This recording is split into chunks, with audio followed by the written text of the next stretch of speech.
내란 재판 속보 전해드리겠습니다. 중앙지법에 나가 있는 이분뉴스 강지호 대표 기자 전화 연결하겠습니다. 강 기자.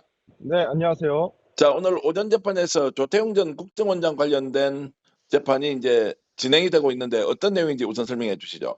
네, 오늘 열린 재판은 조태용 전 국정원장의 첫 번째 재판 소식이었습니다. 이 재판의 핵심적인 내용은 비상계엄 당시에 윤석열이 내린 그 위헌적인 정치인 체포 지시 및 조태용 씨가 어떻게 이를 은폐했냐라는 것을 따지는 재판이었습니다. 자, 이게 이제 조태용 정언감정 등 그 법률 위반, 역시 이제 국회 정보위에 보고를 해야 하는데 보고하지 않았다라고 하는 요 내용인데요. 구체적으로 본인이 어떤 부분에서 직무유기 혐의를 받고 있는 것입니까? 네, 지금 검사 측에서 주장하는 내용은 크게 네 가지 혐의로 구분해 볼 수 있는데요. 첫 번째로는 방금 대표님이 말씀하신 직무유기입니다. 당시 계엄 당일날 윤석열로부터 정치인을 체포하라는 지시를 받은 홍장원 1차장에게 보고를 받고도 국회에 보고하지 않고 국정원장으로서 할 일을 내팽개쳤다라는 그런 혐의입니다. 자, 이 부분은 지금 그러면 당연히 이런 중요한 국가적 중대사에 대한 보고를 홍장원 차장으로부터 받았으면 국회 보고해야 할 정보위에 보고해야 할 의무가 국정원장에 있다는 것이죠. 그런데 여기에 대해서 혐의를 근본적으로 원천적으로 부인을 하고 있다라고 하는 이유는 본인의 주장은 무엇입니까? 현재 제대로 된 보고가 아니었다라고 주장을 하고 있습니다. 홍장원 차장의 보고가 공식적이지 않았고 국회에 보고할 만큼 중요한 일로 생각하지 않았다라는 거죠.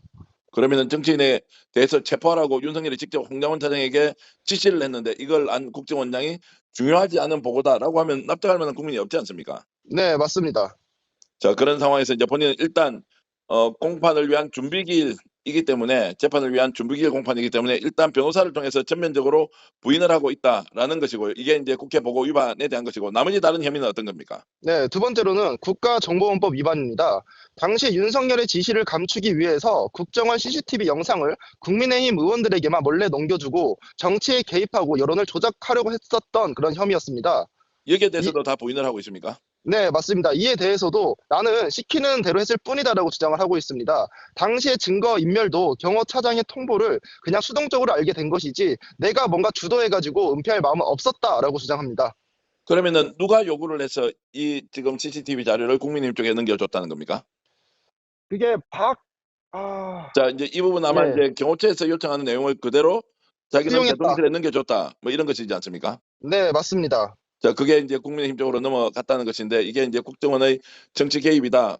쉽게 얘기하면 본인은 국민의힘 쪽으로 넘어간 것 자체를 몰랐다, 이렇게 또 주장하고 있겠네요. 네, 맞습니다. 제가 찾아보니까 박종준이었습니다. 박종준. 박종준 이제 경호처장이 요런 CCTV를 달라고 해서 넘겨줬던 것은 지휘 계통으로 대통령실에 넘겨준 것이지, 이것이 국힘으로 넘어갔는지 아닌지는 자신은 모른다라고 일단 주장하고 있다는 겁니다. 네, 맞습니다. 자, 다른 혐의는 또 뭐가 있습니까? 세 번째로는 증거인멸입니다. 24년 12월 6일경 윤석열과 홍 차장 사이에서 전화가 담긴 비화폰 기록이 있었습니다. 이 기록에 대해서 이 국정원장이 삭제하는 등 조직적으로 증거를 없앴다라고 지금 보고 있습니다.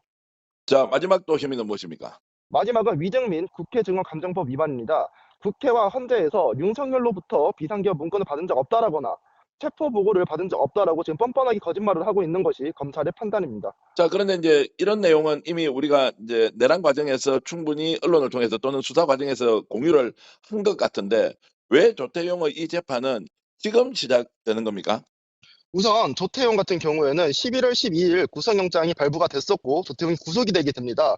그 이후에 11월 28일 날 기소가 되어서 약 3주 만인 12월 18일 날 재판이 진행되었는데요. 이 기소 이후에 3주 만에 재판이 열렸기 때문에 재판이 늦게 열렸다라고는 볼 수 없고 기소가 늦었다라고 볼 수 있을 것 같습니다. 자, 조태용의 혐의에 대해서는 당초 윤석열의 내란과 관련된 것은 수사가 굉장히 급속도로 진행이 되었고, 또 한덕수 전 총리와 관련된 것도 수사가 속도가 났는데, 조태용에 대해서는 사실 좀 뒤로 밀려 있었고, 막상 조태용과 관련된 혐의를 확인해 보니까 생각보다 심각한 범죄 사실이 숨어 있었다. 그러면서 이제 기소가 늦어졌고, 기소가 늦어지니까 당연히 재판도 지금 오늘에서야 이제 준비기일 공판이 이루어졌다, 이렇게 이제 볼 수 있는 겁니다. 네, 맞습니다. 자, 이제 이런 상황을 종합해 봤을 때 조태용의 재판 결과도 본인은 전면적으로 부인을 하고 있지만, 이 혐의 사실 4개가 이미 드러나 있는 증거만 보더라도 중형이 불가피하다, 이런 생각을 할 수 있겠습니다. 자, 우선 지금까지 예, 말씀하시죠. 네, 우선 증거 기록만 약 2만 8천 명에 달하기 때문에 아마 조태영 국정원장이 그 이전에 저질렀던 혐의들이 낱낱이 다 상세하게 기술될 것으로 추측됩니다. 실제로 이제 불법 내란과 관련돼서 조태용 국정원장이 구체적으로 어떤 내용의 일을 해왔는지가 이제 결국 밝혀질 것이고 그것이 본인의 이제 범죄 사실로 이어지면서 최종적인 형량이 결정될 것이다. 이렇게 보면서 이 재판은 지금 윤석열에 대한 선고, 한덕수에 대한 선고 이런 것들보다 훨씬 더 뒤에 이제 나올 수밖에 없는 상황이라고 이해하겠습니다. 네, 맞습니다. 자, 지금까지 중앙지법에 나가 있는 이분뉴스 강주호 대표 기자와 함께했습니다. 고맙습니다. 네, 감사합니다.